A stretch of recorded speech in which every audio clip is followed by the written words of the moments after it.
All right. Happy Monday. Happy Monday. I'll be sharing some more information with you about a possible extra credit to kind of boost your remote learning score if you want. I haven't figured out exactly what I'm going to do yet with it, but I'll have more information to come with that. So, all right. Believe it or not, you've made it into the 90s now. We're in the 90s for content. Some pretty cool stuff. Teenage Blaine was alive during that time frame there. Yeah. Yeah. Shut it. I'm old. All right, so I am skipping one lesson. I wish I had time to do it, but I just don't in this format. We're skipping a great American president, George Herbert Walker Bush. I'll post the notes, I'll post the notes online, but I'm not going to quiz over it if you want to take a look at it. But we're going to jump into the 90s, kind of the boring stuff first, the details of politics. So we'll cover that. All right, so hold on. Geez, week 6. You think I know this by now? All right, here we go. Week 6, 90s politics. All right, Bill Clinton. Bill Clinton. All right, so. Wow. All right, 90s politics. So, the 92 election. You had this great American president, outstanding George Herbert Walker. This is George W.'s father. He had a low approval rating. A recession hit in 1992. Despite the fact he was an outstanding American president, the economy goes south and doesn't look good for him. He had an 89% approval rating in the Persian Gulf War, but by 1992, it's down to 40% approval rating, mostly because the economy has done this. All right. One of the promises George Herbert Walker Bush said he would not raise taxes. The famous line was, "Read my lips, no new taxes." But he raised it. He raised it to balance the budget. But he said he wouldn't do it. And he did to balance the budget. So he pays for that. And then the weird thing with the 92 election is there's a third party candidate. We've had those in American history before, but this guy, Ross Perot, a super billionaire for his time, runs, and he's a libertarian. Libertarians are very conservative in terms of fiscal policy. So that's one guy running. He's got some legit money, and he's getting a lot of attention for his third party. All right, wants to balance the federal deficit. It's a big issue in the 90s, like it is now. And then the third guy to emerge is this Arkansas governor, Bill Clinton. He's a new type of Democrat. Never seen this kind of a Democrat before. He's more of a centralist. It means if you got the left right now and the right now, a centralist is more in the middle. He says he's a Democrat, but he's able to work along with Republicans. So he's a new type of Democrat that emerged. His push wants to move Americans off welfare, which gets a lot of conservative voters to his side. And he's more of a centralist, which means he's not extreme right, not extreme left. He's more of a centralist. He can find common ground with both parties, and that's his view. He went on the Arsenio Hall show, played the saxophone. If I had time in class to show it to you, it's interesting. But he gets a large percentage of the black vote. So you put it all together here. This economy is failing for the current president. This guy is very conservative, which pulls a lot of Republican voters away from George Herbert Walker Bush. And then you've got the Democrat, this new type of Democrat, and Bill Clinton wins in 1992 and becomes the next president. All right. Electoral college vote. There you go. There's the Democrats and there's the Republicans. All right. Electoral college. Yeah. 68% for Bill Clinton. All right. So let's talk about some of his plans: moderate reform and economic boom. All right. So this is going to be interesting here. All right. So liberal and conservative policies on healthcare, budget, and the welfare. So he's got some liberal ideas. He's got some conservative ideas on healthcare. If you look at the picture here, here's Hillary Clinton, and there's Bernie Sanders back in the 90s. They were trying to get a universal healthcare in the 90s. And as you know, even right now, that is so controversial right now. There's no way it's going to fly in the 90s, but they were trying it. It's a massive failure, but yeah, Bernie and Hillary Clinton were working on it in the 90s for healthcare. The budget, one of the things, the big talk in the 90s was balancing the budget. There's a lot of government spending, a lot of money that the government owes from Reagan and George Herbert Walker Bush. So they're going to try to balance the budget. And the last one we'll take a look at is welfare. Welfare is more of an idea when people lose their work. If they lose their job, if there's layoffs, what role does the government play when that happens? So we'll talk about that issue.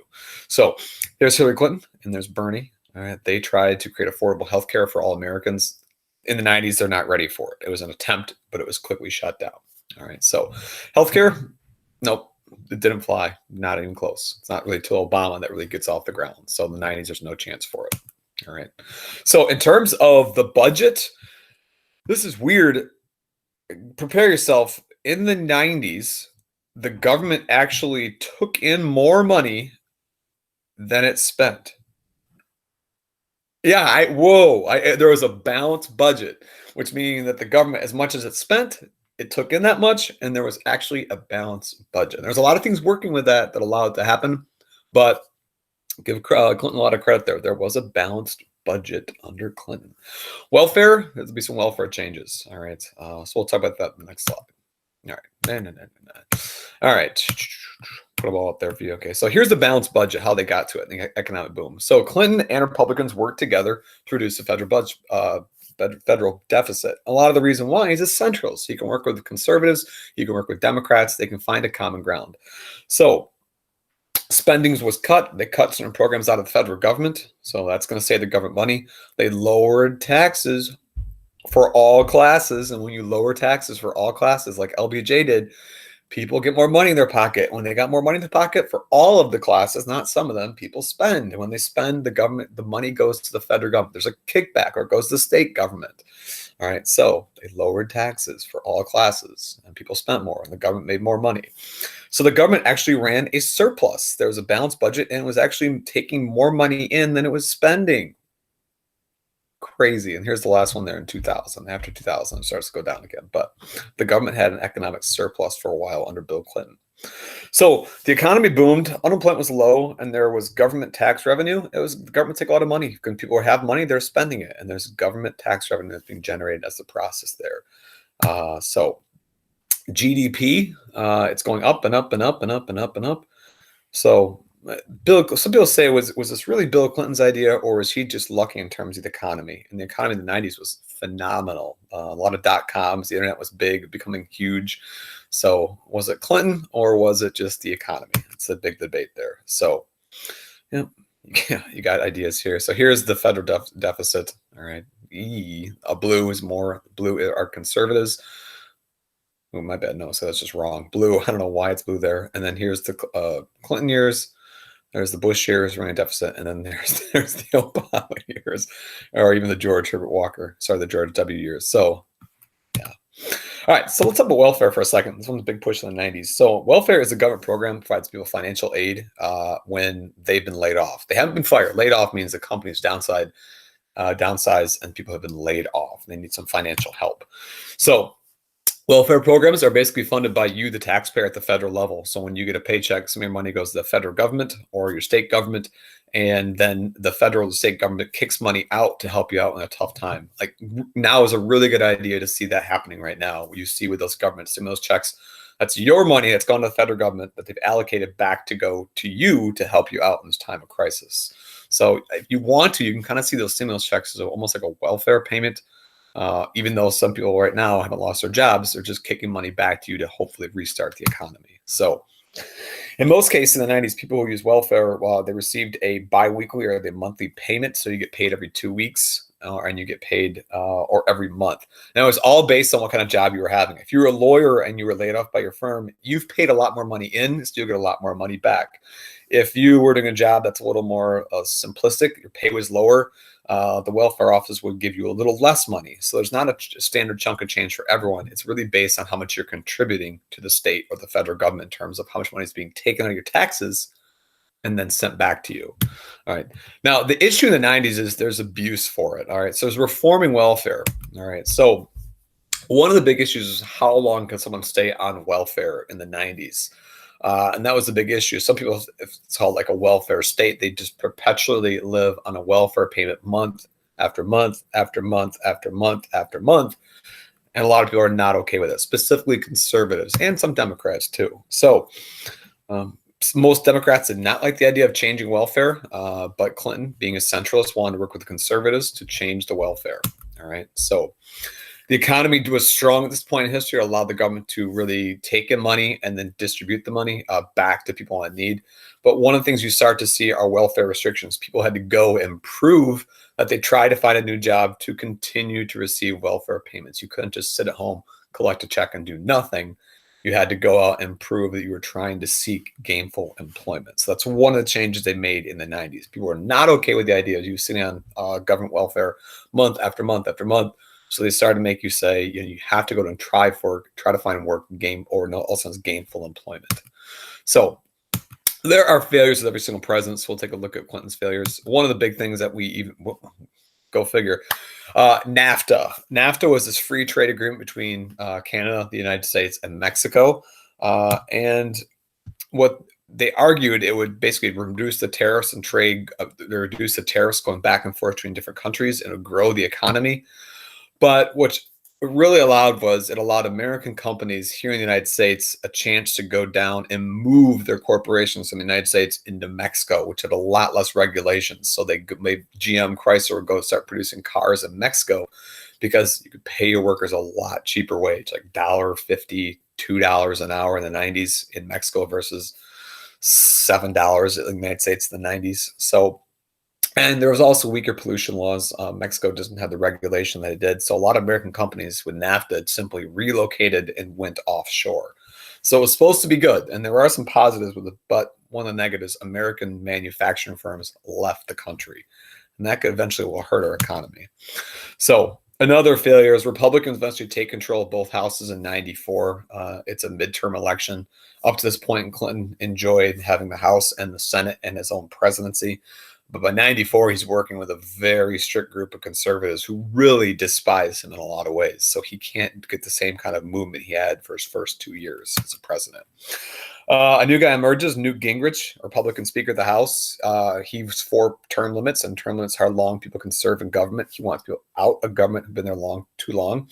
Newt Gingrich wants a balanced budget, and Clinton works with him on that. He wants tax cuts. Clinton works with him on that. They want tougher crime. Clinton works with them on that, and they also want welfare reform, and Clinton works with them on that. So Clinton's got to be smart. He's got to pick and choose his battles with the Republicans. For the most part, he works with them, all right? But it's not as easy as it used to be.